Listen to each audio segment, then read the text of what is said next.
कुरनूल में एक नौजवान रहा करता जिसका नाम तेजेश्वर। तेजेश्वर एक सरकारी नौकर जो लैंड को नापते हैं मापते हैं उसके लिए काम किया करता था। शादी की उम्र हो गई, घर वालों ने रिश्ता देखना शुरू किया और उसी कुरनूल में रहती थी ऐश्वर्या। ऐश्वर्या के माँ बाप भी रिश्ता देख रहे थे। इधर उधर गांव वालों और बिरादरी के जरिए दोनों परिवार एक साथ मिलते हैं और फिर रिश्ता तय होता है। इसी साल फरवरी में रिश्ता तय होता है। इसका पंडित जी को कहा जाता है मुहूर्त निकालिए। अब मुहूर्त जो निकलता है वो है 18 मई का। अब सब कुछ शादी सब कुछ फिक्स, लेकिन अचानक एक अजीब चीज़ होती है। 18 मई की शादी थी और 13 मई को ऐश्वर्या घर से गायब हो जाती है। पता ही नहीं चलता कि ऐश्वर्या कहाँ गई और 5 दिन के बाद शादी है। अब घर वाले परेशान कि भाई ऐश्वर्या कहाँ गई। पूरे घर शादी का माहौल, तैयारी चल रही, रिश्तेदार आने शुरू हो गए और ऐश्वर्या का पता नहीं। अब गांव में बातें होने लगी कि ऐश्वर्या कहाँ गई, क्या शादी करना नहीं चाहती, उसकी ज़िंदगी में कोई और है, क्या बात है, या कुछ दहेज का इशू है, शादी टूट गई है। जितनी मुँह उतनी बातें चल रही हैं और ऐश्वर्या का कुछ पता नहीं। घर वाले भी परेशान कि दुल्हन जो है वो गायब है। बात ससुराल तक पहुँची। अब ये हुआ क्या करें, कार्ड भी छप चुका है, शादी को पोस्टपोन करें, क्या करें। 13 मई को वो गायब थी। 13, 14, 15, 16 मई को अचानक ऐश्वर्या अपने घर पर टपक पड़ती है। जब वो आती है घर वाले सांस देते हैं कि चलो बेटी लौट आई। मोहल्ले घर वालों को, सबको, बाकी को पता चलता है। तो पूछताछ होती, भैया तुम कहाँ गए, क्या परेशानी थी। तब ऐश्वर्या अपने रिश्तेदारों को, पड़ोसियों को बताती है कि असल में मेरे माँ बाप परेशान थे और हमारी शादी जो हो रही थी जिस लड़के से, उन्होंने कुछ दहेज वहेज मांग ली। कहाँ इतना दहेज देते, इस वजह से मुझे लगा ये शादी को छोड़ दें, तोड़ दें, और मैं परेशान होकर चली गई। लेकिन फिर मैंने तेजेश्वर से बात की और सब कुछ ठीक हो गया। अब मैं शादी करूँगी। उधर लड़के वाले तक भी खबर थी, वो भी आए कि भाई दुल्हन लौट आई है। तो उन्होंने उससे ही पूछताछ की। तेजेश्वर और ऐश्वर्या की शादी से पहले मुलाकात हुई। उसने बोला कि भाई कोई प्रॉब्लम है तो अभी बता दो। उसने कहा नहीं, मुझसे गलती हो गई और मैं तुमसे ही शादी करूँगी और तुम्हारे साथ रहूँगी। तो अब दोनों तरफ से फिर से परिवार एक हो गए। 18 मई की शादी तय थी। 18 मई को शादी पूरी धूमधाम के साथ हुई। 18 मई को शादी हुई। अब विदा होकर ऐश्वर्या अपने ससुराल पहुंच गई, तेजेश्वर के पास। अब तेजेश्वर के पास पहुंचती है, फिर 1-2 दिन के लिए वापस लौटती है मायके, फिर चली जाती है ससुराल। लेकिन धीरे धीरे वक्त बीत रहा। तेजेश्वर को अपनी बीवी ऐश्वर्या की मतलब जो हाव भाव हैं बड़े अजीब लगते हैं। वो उससे बात नहीं करती, कतराती है, उससे दूर दूर रहती है और हर वक्त फ़ोन पर रहती है। तेजेश्वर को लगा ये क्या बात है। वो देखती दिन घंटों घंटों किसी से फ़ोन पर बात करती। तेजेश्वर ने अपने माँ बाप से भी शिकायत की। सेम राधा रघुवंशी ने भी की थी कि मुझसे बात नहीं करती, सोनम फ़ोन पर लगी रहती है। माँ बाप ने भी वैसे ही समझाया जैसे सोनम के केस में समझाया। नया नया माहौल है, नई जगह आई है, थोड़े दिन लगेंगे एडजस्ट होने में, तो बेटा कोई बात नहीं। तेजेश्वर भी सब्र करके रह गया, चलो धीरे धीरे बदलेगा तो ये भी बदल जाएगी।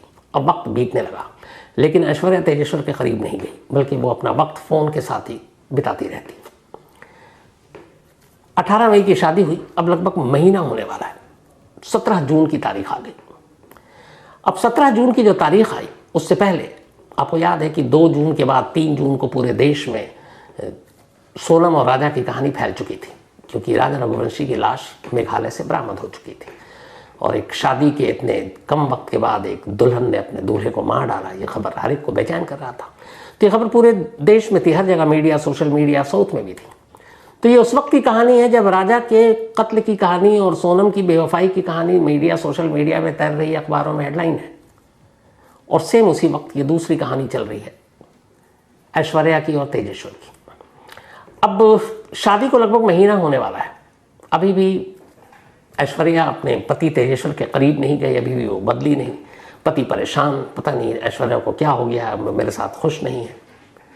इसी दौरान 17 जून की तारीख आती है। 17 जून को तेजेश्वर के पास एक फ़ोन आता है। कहा जाता है कि एक ज़मीन की नपैया, यानी भाई लैंड का वो करता था चूँकि, तो मापने के लिए आपको कहीं चलना है। कुछ लोग आते हैं एक गाड़ी लेकर। तेजेश्वर अक्सर ऐसे जाया करता था। वो उनके साथ बैठ जाता है, चला जाता है घर से निकल कर। ये बात है 17 जून की। उस दिन जो तेजेश्वर घर से गया उस गाड़ी में बैठकर, उसके बाद फिर घर नहीं लौटा। अब पूरा 17 जून बीत गया। घर वाले परेशान, कभी ऐसा हुआ नहीं। रात बीती, वो लौटा नहीं, मोबाइल बंद। इधर उधर परेशान होने के बाद 18 जून को तेजेश्वर के घर वाले पुलिस स्टेशन में जाते हैं कुरनूल में और अपने बेटे की गुमशुदगी की रिपोर्ट लिखा देते हैं। अब पुलिस रिपोर्ट लिखकर तफ्तीश कर रही है। इधर 17 जून की रात को ही कुरनूल से करीब 40 किलोमीटर दूर कुछ लोगों को एक सुनसान जगह पर एक लाश मिलती है। वो फ़ौरन नज़दीकी पुलिस को खबर करते हैं। लोकल पुलिस वहाँ पहुँचती है, लाश बरामद करती है और मोर्चरी में भेज देती है पोस्टमार्टम के लिए और केस दर्ज कर लेती है। क्योंकि लाश पे चाकुओं के निशान थे तो उससे देख कर साफ लग रहा था कि कत्ल है। तब लाश को भेज दिया गया और लोकल पुलिस तफ्तीश कर रही है। इधर अगले दिन 18 तारीख को 18 जून को तेजेश्वर के घर वाले पुलिस में कंप्लेंट लिखाते हैं। अब लिखने के बाद 18 जून को पुलिस आसपास के पुलिस स्टेशन से पता करती है कि कोई गुमशुदगी, कोई लाश, कोई ऐसी चीज़ मिली लावारिस। तभी वो उस पुलिस स्टेशन से जब वो पूछते हैं तो पता चलता है कि हाँ साहब एक लाश मिली है कल। और पुलिस के कान खड़े होते हैं कि 17 जून को ही वो गायब हुआ, 17 जून को ही लाश मिली। पुलिस की टीम फ़ौरन उस थाने में पहुंचती है, फिर वहाँ से मोर्चरी में। जो हुलिया बताया था तेजेश्वर के घर वालों ने और जो कपड़े, इत्तेफाक से लाश ने वही कपड़े पहने थे। अब पुलिस की टीम फ़ौरन तेजेश्वर के घर वालों को बुलाती है। तेजेश्वर के घर वाले आते हैं, लाश देखते हैं और रोने लगते हैं क्योंकि वो लाश तेजेश्वर की ही थी। अब एक मिसिंग रिपोर्ट एक मर्डर केस में तब्दील हो चुका था। अब पुलिस तफ्तीश करती है, पता करती है। क्योंकि उसका काम ऐसा था ज़मीन मापने का सरकारी, तो कई लोग उसमें कहते थे थोड़ी बेईमानी करो, तो कई दुश्मन भी थे। घर वालों ने कहा कई बार इस तरह की चीज़ें हुई, धमकी हुई, लेकिन उनके बेटे को इसलिए कोई मारे समझ में नहीं आ रहा, लेकिन ये एक एंगल हो सकता है। अब पुलिस उस हिसाब से तफ्तीश करना शुरू करती है। इसी बीच में पुलिस तेजेश्वर के मोबाइल के कॉल डिटेल रिकॉर्ड निकालती है, पूरा छान लेती है, कुछ नहीं मिला। इसके बाद घर वालों से पूछती है कोई दुश्मनी, घर वाले भी कहते हैं कुछ नहीं।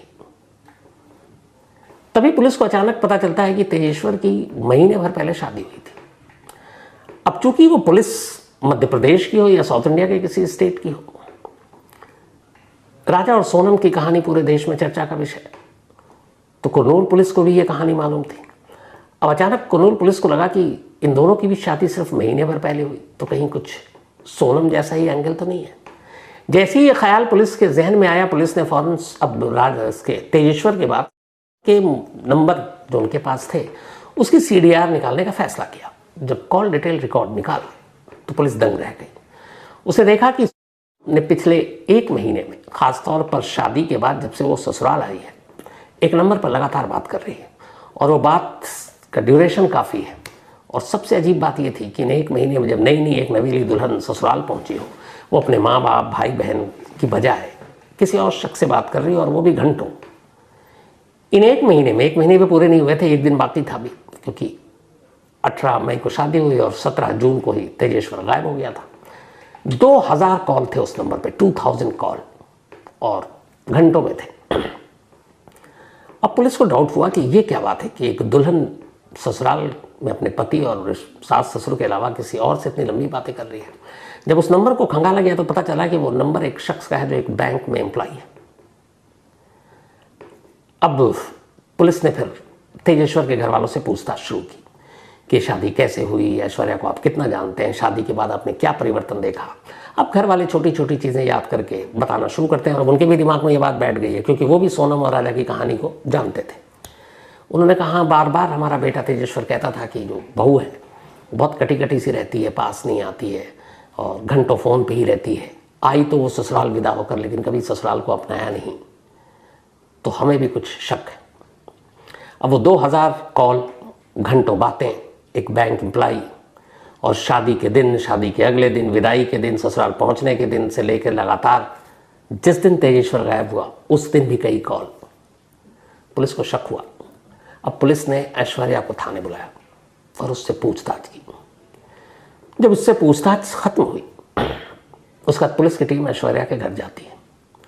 ऐश्वर्या की अब माँ को उठाती है, यानी तेजेश्वर की मदर इन लॉ सास, उन्हें थाने लाती, उनसे पूछताछ करती है और थोड़ी देर के बाद पुलिस ऐलान करती है कि तेजेश्वर के कत्ल के इल्ज़ाम में उसने तेजेश्वर की नई नवेली दुल्हन ऐश्वर्या और उसकी माँ यानी तेजेश्वर की सास दोनों को गिरफ्तार किया। अब ये सुनकर हर कोई दंग। सोनम के केस में चलो सोनम ने किया था, बट यहाँ ऐश्वर्या की माँ कैसे कत्ल में शामिल हो सकती है। उधर पुलिस की एक टीम गई उस बैंक एम्प्लॉय को ढूंढने, पर इत्तेफाक से उसे तब तक पता चल चुका था कि ऐश्वर्या और उसकी माँ पुलिस स्टेशन में, वो गायब हो गया।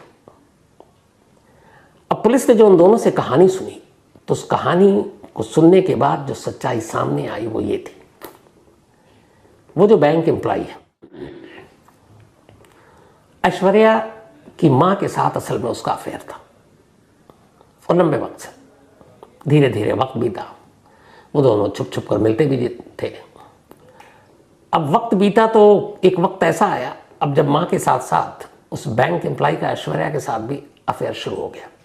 यानी एक साथ वो मां से भी प्यार कर रहा था और उसकी बेटी से भी। अब ये सिलसिला चलता रहा और सब कुछ बेरोक टोक नॉर्मल, किसी को पता नहीं। फिर एक वक्त ऐसा आया जब माँ बेटी दोनों को इस बात का पता चल गया कि वो दोनों ही उस लड़के से प्यार करते हैं। फिर भी दोनों ने समझौता किया, खामोश रहे, फिर भी सब ठीक चलता रहा। अब ये आया कि ऐश्वर्या की शादी के लिए समाज, बिरादरी, रिश्तेदारों की तरफ से दबाव था, तो लड़का भी देखना है। फिर ये भी एहसास था कि शादी उस बैंक एम्प्लॉय से तो होगी नहीं, क्योंकि माँ का भी प्रेमी है, बेटी का भी प्रेमी है। शादी के बाद फिर वो दामाद बन जाता है रिश्ते में, तो क्या किया जाए। तो बीच का हल ये निकाला कि चलो ऐश्वर्या की कहीं और शादी कर देते हैं और ये सिलसिला चलता रहेगा। माँ बेटी दोनों की मर्जी थी, शादी हो गई।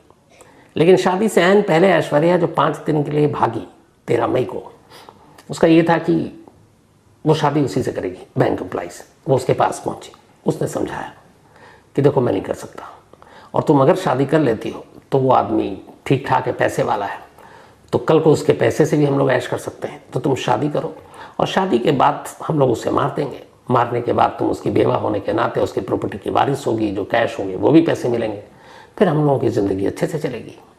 ऐश्वर्या को यह आइडिया पसंद आया। इसी के बाद वो घर लौट आई 16 मई को, शादी से 2 दिन पहले, और 18 मई को उसने शादी कर ली। अब शादी तो हो गई, लेकिन ऐश्वर्या को रहना नहीं था। उसने अपनी माँ से साफ साफ कहा। माँ ने कहा ठीक है।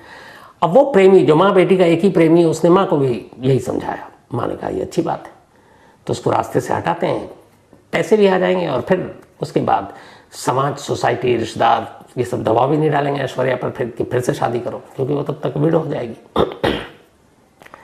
इसी प्लान के तहत माँ बेटी राजी, शादी हो गई। लेकिन ऐश्वर्या लगातार अपने प्रेमी के ही टच में, पति के करीब जाती नहीं।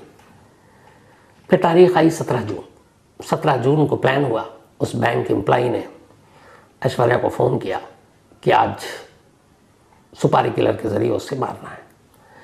उसके बाद उसने अपने ड्राइवर को कुछ सुपारी किलर के साथ गाड़ी में भेजा ऐश्वर्या के घर कि एक ज़मीन की माप करनी है, नपाई करनी है। तेजेश्वर इस साजिश से अनजान उस गाड़ी में बैठ गया। वो लोग उसे ले गए 40 किलोमीटर दूर एक सुनसान जगह पर ले जाकर उन्होंने गाड़ी के अंदर ही तेज़ धार चाकू से उस पर हमला किया। जैसे राजा रघुवंशी को तेज़ धार हथियार से मारा गया, लेकिन खाई के पास, इसे गाड़ी में। और जब उन्हें यकीन हो गया कि ये मर चुका है, तो रात के अंधेरे में एक सुनसान जगह पर उसकी बॉडी फेंक दी। फेंकने के बाद वो लोग वहाँ से निकल गए। अब इधर जब मौत के अगले दिन खबर आई तो ऐश्वर्या की अपनी एक्टिंग शुरू।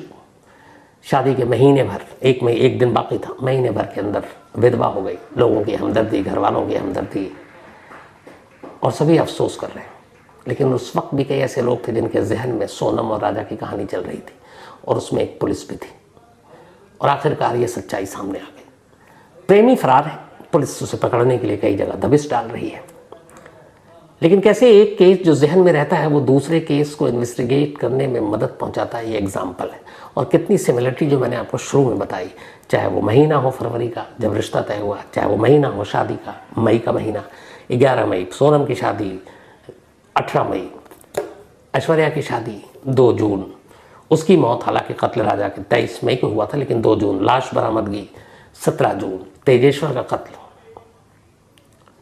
और सब कुछ इसी बीच में जब ये कहानियाँ चल रही हैं तो इंसान फिर वही वाली बात आ जाती है, घूम फिर कर क्या क्या सोचता है, कैसे बचना है, क्या करना है, शादी के बाद उसे मारना है, फिर उसकी दौलत पर ऐश करना है। लेकिन यहाँ रिश्तों का भी एक वो देखिए कि माँ बेटी को एक ही शख्स से प्यार, और दोनों उसी के साथ रहना चाहते हैं, और ज़माने को पता ना चले इसलिए बेटी की शादी भी करनी है। लेकिन शादी के बाद फिर पति का कत्ल कर वापस भी आना है, और इस रिश्ते को ज़माने से छुपा कर दोनों यूं ही आगे भी कायम रखना चाहते हैं।